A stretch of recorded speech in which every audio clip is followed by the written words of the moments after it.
شیعه سیاسی فرقش با شیعه غیر سیاسی چیه؟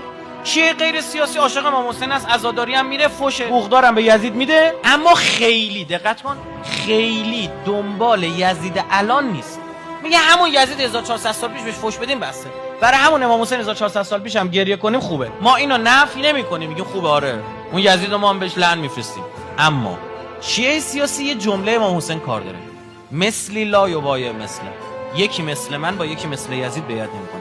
یعنی توی شیعه بگرد همیشه مثل امام حسین باشی و با مثل یزیدا رو بگردی پیدا کنی باشون بجنگی. این داستان درست کرده. همه ما هرمله بدمون میاد. وقتی از هرمله بدمون بیاد، چرا نباید از عربستان سعودی بدمون بیاد؟ خب اون بچه کش، اینا هم بچه میکشه. عربستان سعودی همون روزای اول جنگ کارخونه شیرخشک یمنی‌ها رو زد که اینا شیرخوش نتونن به بچه‌هاشون برسن. آمریکا وقت حمله به عراق روز اول یا دوم جنگ کارخونه شیرخشک رو زد. شما با این مشکل داری دیگه.